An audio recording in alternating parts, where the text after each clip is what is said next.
नमस्कार, जय जोहार और आप देख रहे हैं मोर संगवारी।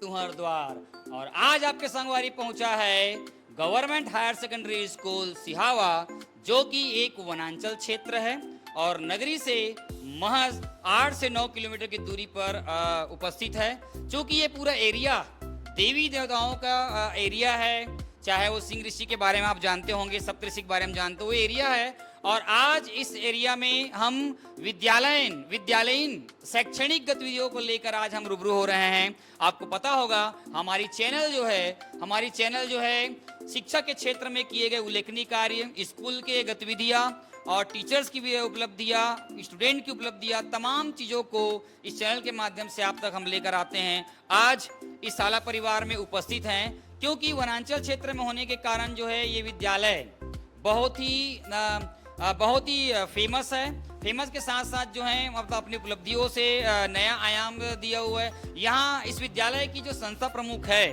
साहू सर जी, जो कि उनके आने से इस विद्यालय में लगातार जो है बहुत सारे क्रियान्वयन हुए हैं, बहुत सारे रुकी हुई जो कार्य थे यहाँ पर संचालित हुए हैं। उनके टीम वर्क ने जो है विद्यालय परिवार को लगातार जो है 100% रिजल्ट के मामले में हो, चाहे इस विद्यालय के बच्चों का अन्य गतिविधियों में एक नया जो एक आयाम और एक नया जो उपलब्धियां है, इन तमाम चीज़ों को जो है हम यहाँ पर आपको दिखाने जा रहे हैं। क्योंकि ये जो एरिया है, इस एरिया का जो स्कूल का जो नाम आपने देखा होगा कि जो है यहाँ पे स्वतंत्रता संग्राम सेनानी जो रहे हैं, है ना, वो उनके नाम से रखा गया है। क्या वो कौन थे, ये तमाम बातें जो है विद्यालय के उपलब्धियों को लेकर हम आपसे जुड़ने जा रहे हैं। तो सीधा हम रूबरू होते हैं, है ना, माननीय सम्माननीय जो है साहू सर जो है यहाँ के संस्था प्रमुख है, उनसे बात करते हैं कि विद्यालय की क्या उपलब्धियाँ है और अब तक विद्यालय जो है उनके मार्गदर्शन में किस प्रकार से नित्य नए आयाम की ओर अग्रसर हो रहे हैं। तो तमाम बातों को जो है इस चैनल के माध्यम से आपको दिखाने हम लोग जा रहे हैं। तो बने रहिए मोर संगवारी तुम्हार। इस समय हम जो है डायरेक्ट आपसे बात करवा रहे हैं SR साहू जी, जो कि विशंभर सी पटेल शासकीय उच्चतर माध्यमिक विद्यालय सिहावा नगरी में है। और सबसे पहले हमारे इस मोर संगवारी चैनल में आपका स्वागत है गुरुदेव। धन्यवाद जी। सबसे पहले आप मेरे को ये बताएंगे, आप जो है इस शिक्षकी क्षेत्र में कैसे आए, आपकी इस विद्यालय में पोस्टिंग हुई, आप इस विद्यालय में अभी तक कितने समय दे चुके हैं और इसके पहले किन स्कूल में अपनी सेवाएं आप दे चुके हैं? शिक्षा के क्षेत्र में मैं 1998 से ही आ गया था। मैं पहले मेरी जो योग्यता है वो M.Com है। 98 में मैं M.Com किया। उसके बाद मैं 5 साल तक संविदा नियुक्ति में मैं शासकीय महाविद्यालय कांकेर में संविदा के रूप में मैं सेवा प्रदान किया। वर्ष 2003 में मैं संविदा शिक्षक के रूप में मैं स्कूली शिक्षा में अपना कार्य प्रारंभ किया। पहले 3 वर्ष मैं माध्यमिक शाला उमरगांव विकासखंड माकड़ी में मैं पदस्थ था। उसके बाद मैंने अपनी सर्विस को चेंज करते हुए शिक्षाकर्मी वर्ग 1 के रूप में मैं धमतरी ज़िले में पदस्थ हुआ। पहले मैं शासकीय उच्चतर माध्यमिक विद्यालय कुंडेल में पदस्थ था और अक्टूबर 2009 से ट्रांसफ़र से मैं यहाँ पर शासकीय उच्चतर माध्यमिक विद्यालय सिहावा में पदस्थ हूँ। तब से मैं यहाँ पर कार्य कर रहा हूँ। वर्तमान में अभी 2023 से मैं प्रभारी प्राचार्य के रूप में यहाँ पर कार्य कर रहा हूँ। आपका विद्यालय जो है वनांचल क्षेत्र है, जंगल झाड़ियों से घिरा हुआ है और देवी देवताओं का गढ़ माना जाता है। जब से नवरात्रि का समय चल रहा है और चारों तरफ जो है पूरे भक्तिमय है। गुरुदेव, आप मेरे को ये बताइए, आपका विद्यालय, मैंने बोर्ड में एक रंगमंच पर बोर्ड में नाम देखा, विशंभर सिंह पटेल करके लिखा हुआ है। उस महापुरुष के नाम पर जो है यहाँ पे उसका नाम रखा गया। ये कौन थे, कहाँ के रहने वाले थे, उसका नाम किस प्रकार यहाँ पर किया गया, उसके बारे में बताएंगे? वास्तव में ये जो क्षेत्र है वनांचल क्षेत्र है, महानदी का उद्गम स्थल है। ये साइड में बाबा श्रृंगी ऋषि का आश्रम है, जहाँ से महानदी जो है निकली हुई है। महानदी को चित्रोत्पला गंगा के नाम से भी जाना जाता है। कहा जाता है कि इस क्षेत्र के जितने सारे साधु सन्यासी थे वो जब राजा दशरथ के द्वारा पुत्रेष्टि यज्ञ में गए थे, कहा जाता है कि माँ गंगा का जब अवतरण हुआ था भागीरथी के द्वारा करवाया गया था, तो इस एरिया के जितने भी साधु संत थे वो सब उस यज्ञ में, महायज्ञ में शामिल होने जा रहे थे।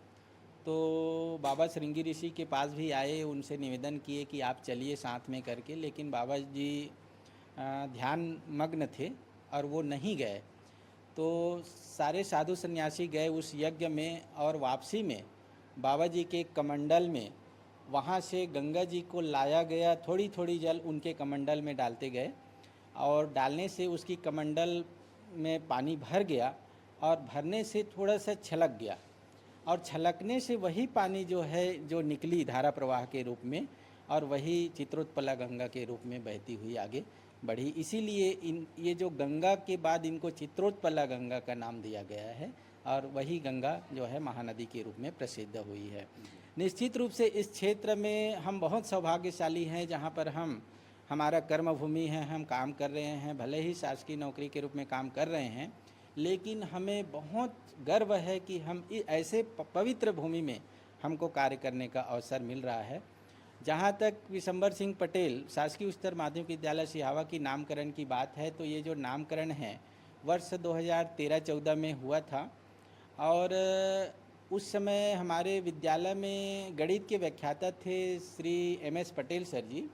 और कहा जाता है कि ये जो विशंबर सिंह पटेल जी हैं एक स्वतंत्रता सेनानी थे और जो MS पटेल सर उनके नाती थे, मतलब MS पटेल सर के नाना जी थे वो विशंबर सिंह पटेल जी, और वो स्वतंत्रता की लड़ाई में उनकी अहम भूमिका रही है और उन्हीं के नाम पर ये विद्यालय का नाम जो है विशंबर सिंह पटेल शासकीय उच्चतर माध्यमिक विद्यालय रखा गया है। बहुत ही शानदार तरीके से आप सुन रहे थे और जिस तरह से चित्रकला के बारे में बताया है, हम CGPSC वगैरह में, व्यापम वगैरह में से क्वेश्चंस भी पूछे जाते हैं, तो ये आपके लिए बहुत ज्ञानवर्धक बात हो सकती है। अब आप मेरे को बताएंगे सर, शिक्षण सत्र के बारे में बात करते हैं। आपका अनुशासन जो है और जो है काफ़ी स्ट्रिक्ट सशक्त है, जिसके कारण जो विद्यालय परिवार लगातार जो है सफलता की ओर अग्रसर है। और जिस समय हम यहाँ पर बैठे हैं, उनके केबिन में बैठे हुए हैं, आप देख सकते हैं कि कैमरे के माध्यम से, CCTV कैमरे लगे हुए हैं, उनके माध्यम से मॉनिटरिंग्स कर रहे हैं विद्यालय के परिसर को, उनकी गतिविधियों को। ये सबसे बड़ा अहम एक हिस्सा है, क्योंकि वनांचल क्षेत्र है और यहाँ के बच्चों के प्रति जो सोच है वो काफ़ी अग्रेसिव है टीचर्स के साथ, उनके टीम वर्क के साथ जो है। सबसे पहले मेरे बताएंगे सर जी, डियर सर जी, कि आपके विद्यालय में अभी शिक्षण सत्र में कितने बच्चे यहाँ पर हैं और कितने बालिकाएं हैं और टीम वर्क कैसा है, कितनी इनकी स्ट्रेंथ है? वर्तमान शिक्षण सत्र में हमारे विद्यालय में 282 बालक और 319 बालिकाएं, इस प्रकार से टोटल 601 स्टूडेंट अध्ययनरत हैं। और अभी ये संख्या थोड़ा सा कम हुआ है। पूर्व में 4-5 साल पहले इस विद्यालय की कुल दर्ज लगभग 1000 के आसपास हुआ करता था, लेकिन आसपास में और जो उन्नयन हो गए हैं हाई स्कूल का, इसके कारण थोड़ा सा संख्या कम हुआ है। और ये विद्यालय का नाम काफ़ी फेमस रहा है। पहले दूर दूर से छात्र छात्राएं यहाँ पर सिहावा में अच्छी पढ़ाई होती है करके एडमिशन लेते थे, भले ही उनके घर के पास में दूसरी स्कूल हुआ करता था, फिर भी वो सिहावा में पढ़ने के लिए इंटरेस्टेड होते थे। और उस जो गुडविल है, इस विद्यालय की जो गुडविल है आज भी बरकरार है। आज भी सिहावा जो अंचल है उसके नाम से ये जो स्कूल है, वहाँ पे स्टूडेंट काफ़ी इंटरेस्टेड रहते हैं। विगत शिक्षण सत्र में हमारे विद्यालय का जो हाईएस्ट रिजल्ट का जो प्रतिशत रहा है वह है 12th में 87% और 10th में लगभग 80%। एक बच्ची का जो हाईएस्ट रिजल्ट रहा है क्लास 10th में वो है 93.67% और 12th का जो हाईएस्ट परसेंट रहा है गत वर्ष वह है 83.8%। इसके साथ साथ हमारे विद्यालय में गत वर्ष की यदि परीक्षा परिणाम की बात करूं तो 14 बच्चे जो 75% प्लस रहे, 7 बच्चे 10वीं से 75% प्लस रहे और 7 बच्चे 12th से 75% प्लस रहे। और भी जो रिजल्ट है लगभग मीडियम रहा। थर्ड डिवीज़न की संख्या बहुत कम रहती है यहाँ पर, नॉमिनल रहती है। बाकी हमारा जो टीम वर्क की बात है तो बहुत बढ़िया टीम वर्क है। हालांकि वर्तमान में कुछ कमियां तो हैं, जैसे भौतिकी का शिक्षक का यहाँ पर कमी है, रिक्त पद है। और पीटीआई का भी 2022 में उनका देहांत हो जाने के कारण पीटीआई का भी पद रिक्त है।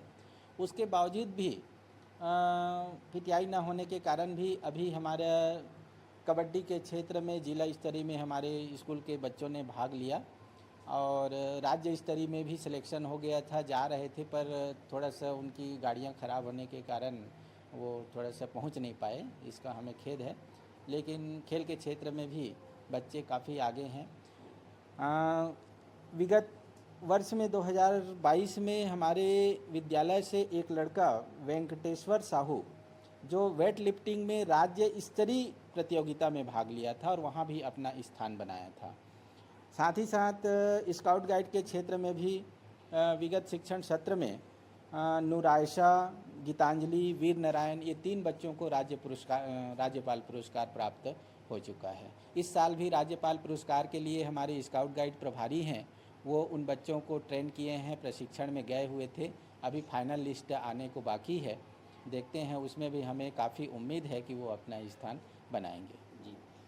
बहुत बड़ा कैंपस है, चारों तरफ हरियाली है, इको क्लब भी आपने लगाया है। साथ ही साथ जिन जिन योजनाओं का क्रियान्वयन आपके सक्रियता आपके विद्यालय में संचालित है उनका भी मैंने बोर्ड देखा है। एक बात जो अमूमन बच्चे और टीचर्स से जो निकल के आई कि हमारे जो साहू सर हैं, SR साहू जी हैं, जब से वो इस विद्यालय की कमान संभाले हैं, ऐसा बता रहे हैं कि बहुत सारी योजनाएं, बहुत सारे इस विद्यालय की गतिविधियां बंद थी, वो आपके कमान संभालने के बाद से सक्रिय हुए हैं, विद्यालय में उस पर जान आया है। ऐसा बच्चे कह रहे हैं, आपके विभाग के बच्चे कह रहे हैं, टीचर्स कह रहे हैं। ये एक विद्यालय की प्रगति के लिए, एक विद्यालय के सर्वांगीण विकास के लिए, बच्चों के सर्वांगीण विकास के लिए बहुत बड़ी पहल है। क्या इसके लिए आप किस तरह से सोचते हैं? क्योंकि मैं मौजूदा देख रहा हूँ आपके सामने में कैमरा लगा हुआ है, वहां से आप मॉनिटरिंग करते देखे जाते हैं। साथ ही साथ विद्यालय के अन्य कक्षाएं हैं, कैंपस है, वहां पर भी आप मॉनिटरिंग करते हैं स्वयं जाकर, है ना। आपने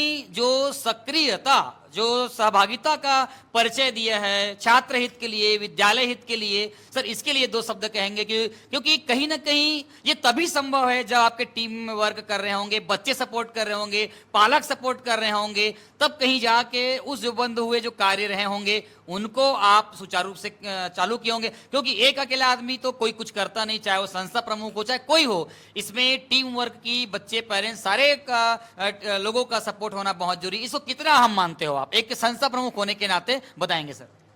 निश्चित रूप से मैं ये मानता हूँ कि विद्यालय में यदि स्टूडेंट अध्ययनरत हैं तो केवल उनकी अध्ययन जो है केवल पुस्तकीय ज्ञान तक सीमित ना हो। हम प्रकृति से भी जुड़ें, विद्यालय की अन्य जितने भी एक्टिविटीज़ होती है उससे भी जुड़ें और उनके माध्यम से हम अपने प्रतिभा को निखारने का कोशिश करें, ऐसा मैं मानता हूँ। और इसी क्षेत्र में हमने कोशिश किया, चाहे इको क्लब के क्षेत्र में हो, हमने काफ़ी सारा विद्यालय प्रांगण में पौधे लगवाने का कार्य कर रहे हैं, रेड क्रॉस के माध्यम से कर रहे हैं। अभी जल जगार कार्यक्रम में भी बच्चे इंटरेस्ट लेते हुए आज ही जल जगार कार्यक्रम में शामिल होने हमारे विद्यालय से 80 बच्चे धमतरी गए हुए हैं। स्काउट गाइड के क्षेत्र में भी बच्चे काफ़ी एक्टिव हैं, यहाँ के प्रभारी शिक्षक भी काफ़ी एक्टिव हैं। जहाँ तक बंद योजना के बारे में मैं बात करूँ तो ये सही बात है कि राष्ट्रीय सेवा योजना की इकाई विगत 4-5 वर्षों से बंद पड़ी हुई थी, तो मैंने इस इकाई को पुनः प्रारंभ करने के लिए इंदिरा गांधी विश्वविद्यालय के कार्यक्रम समन्वयक श्री सांगोड़े सर जी से मैंने निवेदन किया, आवेदन किया और सर जी ने इंटरेस्ट लिया और पुनः हमारे विद्यालय में राष्ट्रीय सेवा योजना की इकाई प्रारंभ है और 100 बच्चों की इकाई है हमारे यहाँ। 100 बच्चे दर्ज हैं, नाम दर्ज है और बीच बीच में ये जो योजनाएं हैं नियमित गतिविधि और विशेष गतिविधि के रूप में संचालित होती रहती है। नियमित गतिविधि के रूप में विद्यालय प्रांगण की साफ़ सफाई वगैरह है, और वृक्षारोपण कार्यक्रम जैसे उसको, और जन जागरूकता कार्यक्रम के क्षेत्र में रैली के माध्यम से, चाहे वह मतदाता जागरूकता अभियान हो या स्वच्छता अभियान हो या अन्य कोई भी अभियान हो, उसमें सब बच्चे भाग लेते हैं राष्ट्रीय सेवा योजना के और उस कार्य को सफल बनाते हैं। और विशेष शिविर के रूप में हम एक दिवसीय शिविर भी लगाते हैं गांव में, और एक दिवसीय शिविर को संडे या अवकाश के दिन लगाते हैं। उसके माध्यम से भी हम जो आवश्यक कार्य है उसको करने का प्रयास करते हैं। और इसी के अंतर्गत 7 दिन का विशेष शिविर भी लगाया जाता है, और 7 दिन के विशेष शिविर में आसपास के जो ट्राइबल एरिया तो है ही, तो ऐसे गांव जहां पर थोड़ा सा जन जागरूकता का अभाव है वहां पर शिविर लगाया जाता है, और वहां शिविर लगा करके बच्चों के माध्यम से, स्वयं सेवकों के माध्यम से जन जागरूकता फैलाने का कार्य किया जाता है। विद्यालय स्तर पर जो है अमूमन देखा जाता है टीम वर्क में, है ना, आप जब काम करते होंगे तो कहीं ना कहीं ऐसे एकाध में जो टीचर्स होंगे जो आपके साथ कदम से कदम मिलाकर चलते होंगे, है ना, आपके काम में वो सहभागिता देकर जो है आसान बनाते होंगे, ताकि, है ना, ऐसा कोई एकाध टीचर जो हमेशा आपके साथ जो कदम मिलाकर चलते होंगे, कार्य को संपादन करते, आप नहीं रहते होंगे तो एक प्रभारी शिक्षक के रूप में, है ना, दायित्वों का निर्वहन करते होंगे, इसके बारे में बताएंगे।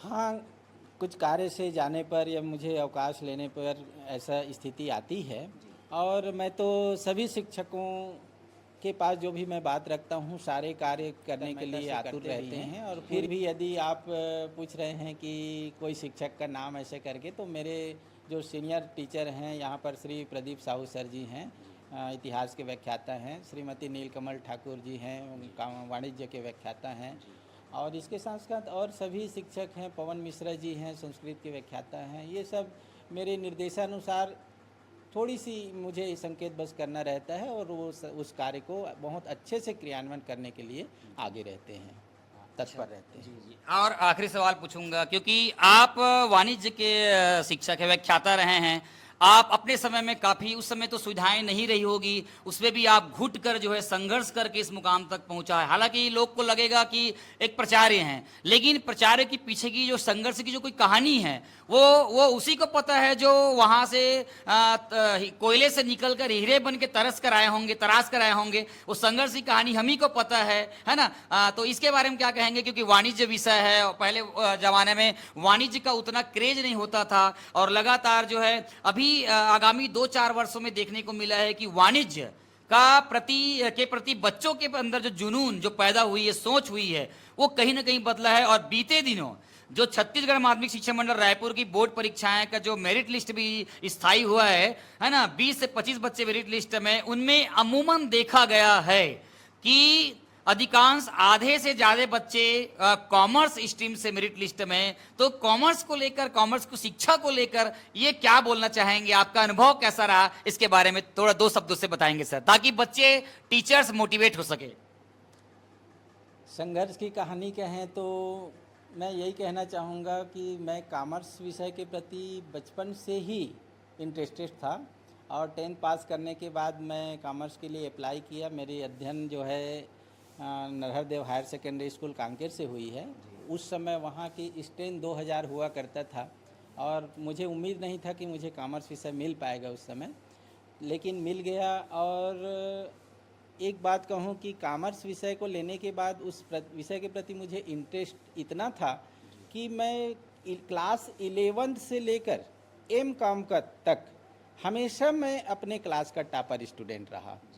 98 में मैं संभाग स्तर पे भी टॉपर रहा, और इस विषय के प्रति मुझे चूँकि कारण यही था कि काफ़ी इंटरेस्ट था, और सर लोग का भी बहुत स्नेह मिलता था, और उनके स्नेह से ही इस मुकाम तक मैं पहुंच पाया।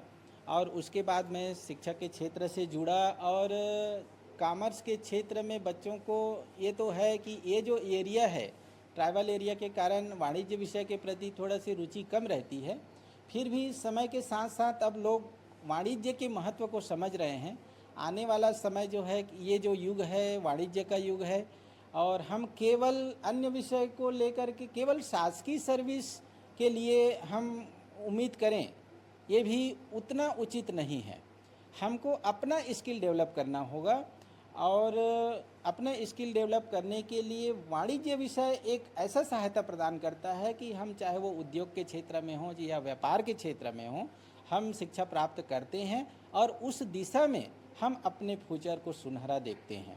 तो ये जो बातें हैं बच्चे अब समझ रहे हैं और समझ करके इस विषय में संख्यात्मक रूप से वृद्धि हो रही है और बच्चे अच्छा परफॉर्मेंस दे रहे हैं इस विषय पर। हमारे विद्यालय से काफ़ी बच्चे जो वाणिज्य के हैं वो निकल करके आज राजधानी में अपना ऑफिस चार्टर्ड अकाउंटेंट की साथ कुछ काम कर रहे हैं या स्वयं की आयकर विशेषज्ञ के रूप में ऑफिस खोल करके काम कर रहे हैं। उनसे फ़ोन में बात होती रहती है। बहुत खुशी होती है कि हमारे बच्चे आज होनहार होकर के स्वयं तो रोज़गार प्राप्त कर ही लिए, साथ ही साथ ऑफिस में 8-10 वर्कर को और रोज़गार दे रहे हैं। ये हमारे देश के लिए बहुत अच्छी बात है कि हम स्वयं अपने रोज़गार तक सीमित न रहें, बल्कि हम रोज़गार देने के लिए सोचें। और हमारे सिहावा स्कूल से पास आउट बच्चे ऐसा काम कर रहे हैं, ये हमारे विद्यालय के लिए बहुत ही गर्व की बात है। एक आखिरी सवाल पूछना चाहूँगा, क्योंकि विद्यालय वनांचल क्षेत्र में है और विद्यालय की गतिविधियों में पालक समिति हो चाहे जो समिति आपका विद्यालय का समिति होता है वो कितना योगदान देता है? क्योंकि बहुत सारे जब गतिविधियाँ कराई जाती होंगी तो गांव के भी लोग आते होंगे, चाहे वो वृक्षारोपण की बात हो चाहे पालक बैठक में हो, तो ग्रामीणों की जो सहभागिता है उनका स्तर जो है आपके प्रति क्या है? आपके काम में कितना सहयोग करते, इसके 2 शब्दों में कहेंगे सर इसको? जब भी इस प्रकार की आवश्यकता होती है हम निमंत्रण देते हैं और उस निमंत्रण को सहज ही स्वीकार करते हैं, चाहे शाला प्रबंधन समिति हो या फिर गांव के जिस भी सदस्य को हम आमंत्रित करते हैं, आते हैं। यदि समस्या होती है तो हम समस्या भी बताने का कोशिश करते हैं और जहां तक हो सकती है उस समस्या को सुलझाने में गांव के जो गणमान्य नागरिक हों या समिति के जो मेंबर हों उसको सुलझाने का कोशिश करते हैं या आश्वासन देते हैं। देर सवेर आश्वासन देने पर भी उसको सुलझा लिया जाता है और विद्यालय के संचालन में सभी ग्रामीणों का भी पर्याप्त सहयोग प्राप्त हो रहा है। ये आप देख रहे थे कि जो कि वनांचल क्षेत्र में जो सिहावा स्कूल है वहाँ के संस्था प्रमुख आदरणीय SR साहू जी हैं, जो कि प्रचार्य हैं यहाँ के। वो विद्यालय की उपलब्धियों को लेकर हम है ना मोर संगवारी की टीम से रूबरू हो रहे थे, अपने विद्यालय के बारे में बताया, टीम वर्क के बारे में बताया। और विद्यालय का कैंपस इतना बड़ा है और बहुत सारी योजनाएं यहाँ संचालित है और सबसे अहम बात जो है बच्चों के मुख से जो निकल के आया संस्था प्रमुख की जो कार्य अनुशासन जो है संस्कार और शिक्षा को लेकर जो प्रयास जो सराहनीय जो कदम यहाँ पर उठाए जा रहे हैं वो काबिल तारीफ है छात्र हित के लिए, समाज के लिए, क्योंकि यही एक कड़ी है जहाँ से बच्चों के सर्वांगीण विकास होता है और इससे पेरेंट्स बच्चे मोटिवेट होते हैं और कहीं ना कहीं विद्यालय गर्वान्वित भी होता है और आगे जाता है और आने वाले छोटे युवा वर्ग के लिए ये सीख होती है। हम जो है विद्यालय की गतिविधियों के बारे में जो जुड़े और प्रचार्य जी से माननीय SR साहू जी से निवेदन करते हैं आने वाले समय में छात्र हित के लिए, समाज के लिए बेहतर नहीं बेहतर से बेहतरीन करने का प्रयास करें अपने टीम्स के साथ और आने वाले समय में यहाँ के बच्चे नए नए उपलब्धियों को प्राप्त करें। विद्यालय लगातार जो है बड़ी बड़ी उपलब्धियाँ लेकर आगे बढ़े और यही करे कहेंगे कि भारत के देश के सर्वांगीण विकास में जो विद्यालय स्तर पर बच्चे को जो है लेकर जो आगे बढ़े। आपने इतना अमूल्य समय अपने शब्दों से संबोधित किया टीचर्स के लिए, बच्चों के लिए और मोर संगवारी टीम के लिए, क्योंकि मोर संगवारी टीम के माध्यम से सारे स्कूल के टीचर्स, पेरेंट्स, प्रिंसिपल ये सब इस चीज को जब देखेंगे तो कहीं ना कहीं उनके मन में ये भाव आएगा, सीखने का भाव आएगा या हो सकता है कि इस क्लिप्स के माध्यम से वो भी सीखेंगे और आने वाले समय में छात्र हित के लिए, देश हित के लिए, स्कूल हित के लिए, समाज हित के लिए एक बेहतर से बेहतरीन करने का प्रयास करेंगे। आपने अपना कीमती समय हमें प्रोवाइड किए दिए, इसके लिए मैं आपको बधाई के पात्र समझता हूँ और शुभकामनाएं देता हूँ कि माता रानी आने वाले समय में जो है आपके विद्यालय के लिए है ना एक मंगलमयी शुभकामनाएं प्रेषित करें ताकि आप आने वाले समय में बेहतर के साथ बेहतरीन करें। आपका बहुत बहुत धन्यवाद सर जी, आपने अपना अमूल्य समय दिया उसके लिए। आपका भी धन्यवाद सर जी, बहुत बहुत कि हमारे विद्यालय में आकर के हमारे विद्यालय को एक पहचान देने का जो प्रयास कर रहे हैं उसके लिए मैं आपकी पूरी टीम को बहुत बहुत धन्यवाद ज्ञापित करता हूँ। नमस्कार।